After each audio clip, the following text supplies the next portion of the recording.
இன்னைக்கு நம்ம வீடியோவில் 10th ஸ்டாண்டர்ட் சிவிக்ஸில் செகண்ட் யூனிட் மத்திய அரசு சென்ட்ரல் கவர்மெண்ட் இந்த யூனிட்டோட எக்ஸ்பிளனேஷன் தான் பார்க்க போகிறோம். மத்திய அரசோட அறிமுகம் என்ன அப்படின்றத பார்க்கலாம். இந்திய நாட்டின் உயர்ந்த அரசாங்க அமைப்பு மத்திய அரசு ஆகும். இது நமக்கு எல்லாருக்குமே தெரியும். மத்திய அரசு 3 அங்கங்களை கொண்டது. அவை நிர்வாகம், சட்டமன்றம், நீதித்துறை ஆகியனவாகும். நம்ம நாட்டையே நிர்வாகம் பண்றது மத்திய அரசு தான். அது வந்துட்டு அப்படிப்பட்ட அந்த நிர்வாகம் பண்றது வந்துட்டு மத்திய அரசோட ஒரு முக்கிய அங்கமா பார்க்கப்படுது.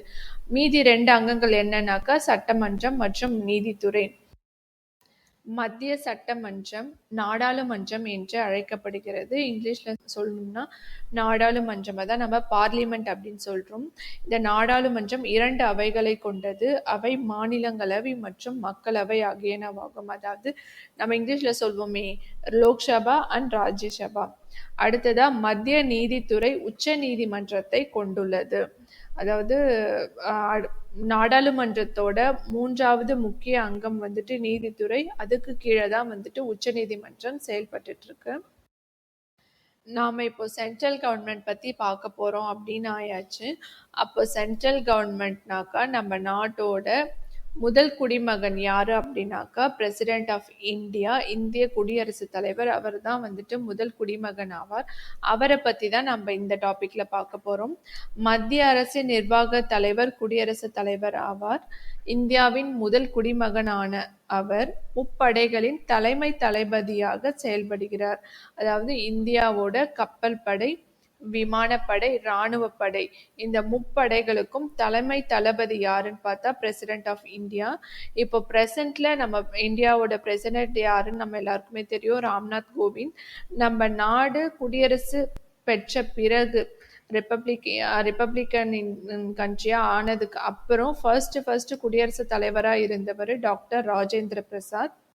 இப்ப நம்ம குடியரசுத் தலைவருக்கான தேர்தலில் போட்டியிடுவதற்கான தகுதிகள், அதாவது ஒருத்தர் குடியரசுத் தலைவருக்கான தேர்தலில் போட்டியிடணும்னா அவருக்கு என்னென்ன தகுதிகள் இருக்கணும் அப்படின்றத பார்க்கலாம். Qualification for the election as president என்னன்னா, அவர் இந்திய குடிமகனாக இருத்தல் வேண்டும், இந்தியன் சிட்டிசனா இருக்கணும், 35 வயது பூர்த்தி அடைந்தவராக இருத்தல் வேண்டும், மத்திய அரசிலோ மாநில அரசிலோ அல்லது உள்ளாட்சி அமைப்புகளிலோ ஊதியம் பெறும் பதவியில் இருத்தல் கூடாது, அதாவது கவர்மெண்ட் ஜாப்ல இருக்கக்கூடாது, மக்களவை உறுப்பினர் ஆவதற்கான தகுதியினை பெற்றிருத்தல் வேண்டும். இந்த மக்களவை உறுப்பினர் ஆவதற்கான தகுதிகள் என்னென்ன அப்படின்னு நம்ம பின்னாடி பார்க்கலாம். அடுத்ததாக குடியரசுத் தலைவர் வந்துட்டு மக்களால் தேர்ந்தெடுக்கப்படும் நபர் கிடையாது. அவரை தேர்ந்தெடுக்கிறதுக்குன்னே ஒரு வாக்காளர் குழு ஒன்று இருக்கும். அப்படி இருக்கும் பட்சத்துல அவரின் பெயரை குடியரசுத் தலைவரை தேர்ந்தெடுக்கும் வாக்காளர் குழுவில் உள்ள 10 வாக்காளர்கள் முன்மொழியவும் மேலும் 10 வாக்காளர்கள் வழிமொழியவும் வேண்டும்.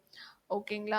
அடுத்த குவாலிஃபிகேஷன் என்னன்னா, குடியரசுத் தலைவர் பாராளுமன்ற உறுப்பினராகவோ அல்லது சட்டமன்ற உறுப்பினராகவோ பதவி வகிக்க கூடாது. அதாவது எம்எல்ஏ, எம்பி அப்படின்னு எந்த ஒரு பொசிஷன்லயும் இருக்கக்கூடாது.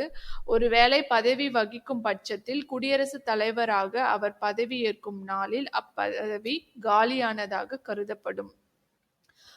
சப்போஸ் அவர் எம்பியாவோ இல்லை எம்எல்ஏவோ இருக்காங்க அப்படின்னாக்கா அந்த வேலையை அவர் ரிசைன் பண்ணாதான் அவரால் அடுத்ததாக குடியரசுத் தலைவராக ஆக முடியும். இப்போ நம்ம குடியரசுத் தலைவருக்கான தகுதிகள்லாம் என்னென்னு பார்த்தோம். அடுத்தது நம்ம குடியரசுத் தலைவருக்கான தேர்தல் எப்படி இருக்குன்றதை பார்க்கலாம். Election of the president. குடியரசுத் தலைவர் ஒற்றை மாற்று வாக்குமூல விகிதாச்சார பிரதிநிதித்துவத்தின்படி வாக்காளர் குழுமத்தால் தேர்ந்தெடுக்கப்படுகிறார். வாக்காளர் குழுமம் என்பது மாநிலங்களவை மற்றும் மக்களவையின் தேர்ந்தெடுக்கப்பட்ட உறுப்பினர்கள், அனைத்து மாநில சட்டமன்ற உறுப்பினர்கள், தேசிய தலைநகர் டெல்லி மற்றும் புதுச்சேரியின் தேர்ந்தெடுக்கப்பட்ட உறுப்பினர்கள் ஆகியோரை உள்ளடக்கியதாகும். நான் முன்னாடியே சொன்ன மாதிரி வாக்காளர் குழுன்னு ஒன்று இருக்கும் பார்த்தீங்களா. அந்த குழுல யாரெல்லாம் இருப்பாங்கன்னாக்கா நம்ம மாநிலங்களவை மற்றும் மக்களவையின் தேர்ந்தெடுக்கப்பட்ட உறுப்பினர்கள் தான் இருப்பாங்க. அது மட்டும் இல்லாம எப்பயுமே ஒரு பிரசிடென்ட் யார் பிரசிடென்ட்டாக வருவாங்கன்னா, இப்போ நம்ம நாட்டோட சென்ட்ரல் கவர்மெண்ட்ல யார் ஆட்சியில் இருக்காங்களோ, ஆளுங்கட்சின்னு சொல்லுவாங்கல்ல, அவங்க வந்துட்டு யாருக்கு சப்போர்ட் பண்ணுறாங்களோ, எந்த ஒரு வேட்பாளருக்கு குடியரசுத் தலைவர் வேட்பாளருக்கு சப்போர்ட் பண்ணுறாங்களோ அவங்க தான் 99% குடியரசுத் தலைவராக ஆவதற்கான வாய்ப்புகள் அதிகம். அடுத்தது நம்ம குடியரசுத் தலைவருக்கு நம்ம நாட்டுல என்னென்ன அதிகாரங்கள்லாம் இருக்குது அப்படின்றத பார்க்கலாம். முன்னாடியே சொன்ன மாதிரி நம்ம நாட்டுல வந்துட்டு முக்கியமான அங்கங்களா என்னென்னலாம் பார்க்கப்படுதுன்னா, நிர்வாகம், அதாவது எக்ஸிக்யூட்டிவ், சட்டமன்றம் லெஜிஸ்லேச்சர், அதுக்கப்புறம் நீதித்துறை ஜுடிஷியரி, அதுக்கப்புறம் நிதி அதிகாரங்கள், இராணுவ அதிகாரங்கள், அந்த மாதிரி நிறைய விஷயம் இருக்கு நாட்டுல முக்கியமான விஷயங்கள். அதுலலாம் குடியரசுத் தலைவரோட அதிகாரங்கள் எப்படி இருக்கும் அப்படிங்கறத பார்க்கலாம். ஃபர்ஸ்ட் நம்ம நிர்வாக அதிகாரங்கள் என்னென்ன அப்படிங்கறத பார்க்கலாம். இந்திய அரசியல் அமைப்பு சட்டம் மத்திய அரசின் அனைத்து நிர்வாக அதிகாரங்களையும் குடியரசுத் தலைவருக்கு வழங்குகிறது. பிரதம அமைச்சரையும் மற்ற அமைச்சர்களையும் குடியரசுத் தலைவர் நியமிக்கிறார். நல்லா புரிஞ்சுக்கோங்க, நியமனம் பண்றது மட்டும்தான் குடியரசுத் தலைவர். இவங்க எல்லாருமே மக்களால் தான் தேர்ந்தெடுக்கப்படுவாங்க. மக்களால் தேர்ந்தெடுக்கப்பட்ட பிறகு நியமனம் செய்யறவரை தான் வந்துட்டு குடியரசுத் தலைவர். இந்தியாவின் மிக முக்கிய பதவிகளான மாநில ஆளுநர்கள், உச்சநீதிமன்ற மற்றும் உயர்நீதிமன்ற தலைமை நீதிபதிகள், இதர நீதிபதிகள், இந்திய அரசின் தலைமை வழக்குரைஞர், தலைமை கணக்கு தணிக்கையாளர், இந்திய தலைமை தேர்தல் ஆணையர் மற்றும் 2 தேர்தல் ஆணையர்கள், மத்திய அரசு பணியாளர் தேர்வாணையத்தின் தலைவர் மற்றும் இதர உறுப்பினர்கள், மற்ற நாடுகளுக்கான தூதர்கள் மற்றும் உயர் ஆணையர்கள் ஆகியோரை குடியரசுத் தலைவர் நியமனம் செய்கிறார். முப்படைகளின் தலைமை தளபதியான குடியரசுத் தலைவர் இராணுவப்படை, கப்பற்படை, விமானப்படை தளபதிகளை நியமனம் செய்கிறார். அதாவது இந்த நாட்டுல இருக்கிற என்னென்ன பெரிய பெரிய பொசிஷன்ஸ்லாம் இருக்குதோ, அதாவது சுப்ரீம் கோர்ட், ஹை கோர்ட்டோட ஜட்ஜஸ், அதுக்கப்புறமா அவங்களோட அட்டார்னி ஜெனரல், அதுக்கப்புறமா எலெக்ஷன் கமிஷன்ல இருக்கிற அந்த ஆணையர்கள், அதுக்கப்புறம் வந்துட்டு கவர்னர், எல்லா ஸ்டேட்டோட கவர்னர், ஆடிட்டர், அதுக்கப்புறம் வந்துட்டு விமானப்படை, இராணுவப்படை, கப்பற்படை, முப்படையோட தளபதி, இவங்க எல்லாருமே நியமனம் பண்ற அதிகாரம் யாருக்கு இருக்குன்னு பார்த்தா அது குடியரசுத் தலைவருக்கு தான் இருக்கு. அடுத்து நம்ம பார்க்க போறது குடியரசுத் தலைவரின் சட்டமன்ற அதிகாரங்கள், லெஜிஸ்லேட்டிவ் பவர்ஸ். குடியரசுத் தலைவர் நாடாளுமன்றத்தின் ஒரு முக்கிய அங்கமாக திகழ்கிறார். குடியரசுத் தலைவரின் ஒப்புதல் பெற்ற பின்னரே அனைத்து மசோதாக்களும் சட்டமாகின்றன. மக்களவையின் 5 ஆண்டு காலம் முடியும் முன்னரே அதனை கலைக்கும் அதிகாரமும் இவருக்கு உண்டு. மேலும் ஆங்கிலோ இந்திய சமூகத்தை சார்ந்த 2 நபர்களை மக்களவையில் போதுமான பிரதிநிதித்துவம் இல்லை என்று கருதும் பட்சத்தில் குடியரசுத் தலைவர் நியமிக்கிறார். இப்ப நம்ம பார்க்க போறது குடியரசுத் தலைவரின் நிதி அதிகாரங்கள். நிதி மசோதா குடியரசுத் தலைவரின் பரிந்துரைக்கு பின்னரே நாடாளுமன்றத்தில் அறிமுகப்படுத்தப்படும். மத்திய அரசின் ஆண்டு வரவு செலவு திட்டத்தினை குடியரசுத் தலைவரின் அனுமதி பெற்ற பின்னரே மத்திய நிதி அமைச்சர் மக்களவையில் சமர்ப்பிக்கிறார். அவரின் பரிந்துரையின்றி எந்த ஒரு மானிய கோரிக்கையையும் கொண்டு வர முடியாது. இந்தியாவின் அவசர நிதியிலிருந்து அரசின் எதிர்பாராத செலவினங்களை மேற்கொள்ளும் அதிகாரம் அவருக்கு மட்டுமே உண்டு. ஒவ்வொரு 5 ஆண்டுகளுக்கும் ஒரு நிதிக்குழுவினை அமைக்கிறார். அதாவது நம்ம நாட்டுல பட்ஜெட் போடுவாங்க பாத்தீங்களா, அந்த பட்ஜெட்லாம் கடைசியா ஃபைனலைஸ் பண்றது இவர் தான். அதாவது இவர் சைன் பண்ணாதான் அவங்க பட்ஜெட் போட்டது செல்லும். அதுதான் வந்துட்டு இங்க சொல்றாங்க. இப்ப நம்ம பார்க்க போறது குடியரசுத் தலைவரோட நீதி அதிகாரங்கள், ஜுடிஷியல் பவர்ஸ். நீதிமன்றத்தால் தண்டனை பெற்ற ஒருவரின் தண்டனையை குறைக்கவும், ஒத்திவைக்கவும், தண்டனையிலிருந்து விடுவிக்கவும், மன்னிப்பு வழங்கவும் குடியரசுத் தலைவருக்கு அதிகாரம் வழங்கியுள்ளது. யாருக்காச்சும் இப்ப தூக்கு தண்டனை விதிச்சிருச்சுன்னா சுப்ரீம் கோர்ட்டு அவருக்கு வேற ஆப்ஷனே இல்லைன்னும் போது குடியரசுத் தலைவருக்கு அவர் கருணை மனு அனுப்பலாம். அந்த கருணை மனுவை பார்த்துட்டு குடியரசுத் தலைவர் அவருக்கு அந்த தண்டனையை குறைக்கிறதுக்கும் இல்ல நிராகரிக்கிறதுக்கும் அவருக்கு எல்லா அதிகாரமும் உண்டு.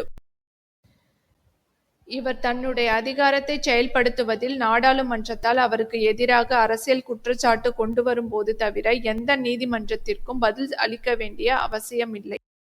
நெக்ஸ்ட் குடியரசுத் தலைவரின் இராணுவ அதிகாரங்கள், பினான்சியல் பவர். மத்திய பாதுகாப்பு படையின் தலைமை தளபதி என்ற அதிகாரத்தை சட்டப்பிரிவு 53 பாகம் 2 குடியரசுத் தலைவருக்கு வழங்கியுள்ளது.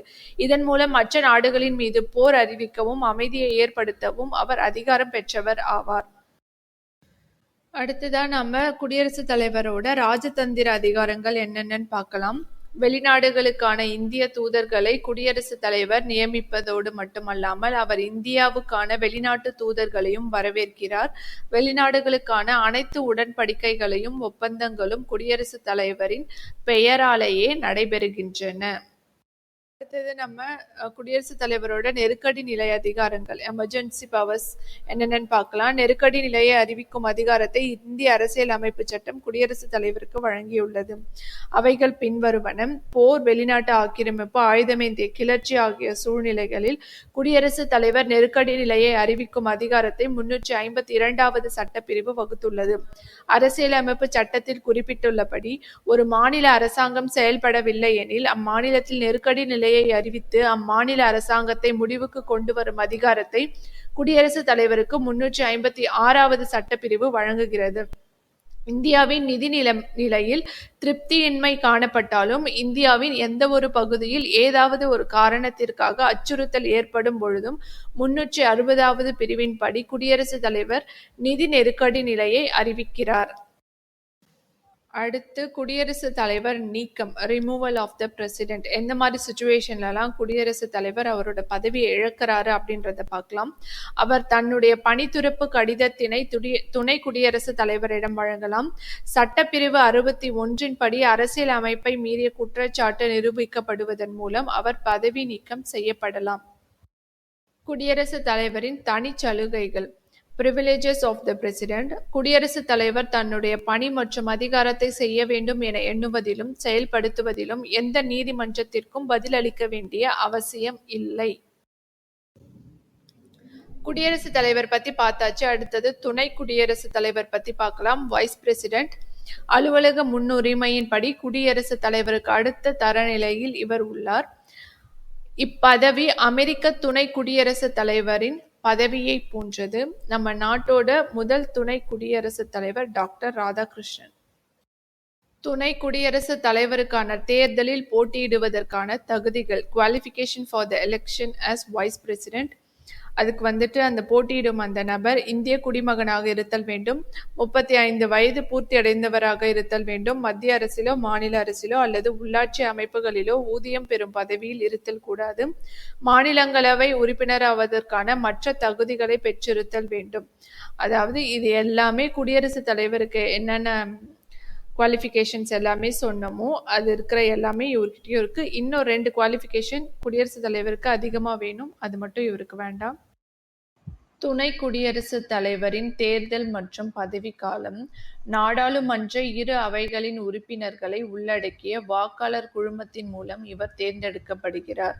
இவரின் பதவிக்காலம் 5 ஆண்டுகள். பதவிக்காலம் முடியும் முன்னரே பணித்துறப்பு, இறத்தல், பணி நீக்கம் ஆகிய காரணங்களால் அவர் பதவி முடிவுக்கு வரலாம். அடுத்ததாக துணை குடியரசுத் தலைவர் பதவி நீக்கம், removal of the vice president. மக்களவையின் ஒப்புதலுடன் மாநிலங்களவையில் பெரும்பான்மையுடன் நிறைவேற்றப்பட்ட தீர்மானத்தின் மூலம் துணை குடியரசுத் தலைவரை பதவியிலிருந்து நீக்கலாம். இத்தகைய தீர்மானம் கொண்டு வர குறைந்தபட்சம் 14 நாட்களுக்கு முன்னரே துணை குடியரசுத் தலைவருக்கு ஒரு அறிவிப்பை வழங்க வேண்டும். துணை குடியரசுத் தலைவரின் செயல்பாடுகள், functions of the vice president. மாநிலங்களவையின் நடவடிக்கைகளை முறைப்படுத்துகிறார். மாநிலங்களவையின் மரபு ஒழுங்கு முறைகளை தீர்மானிக்கிறார்.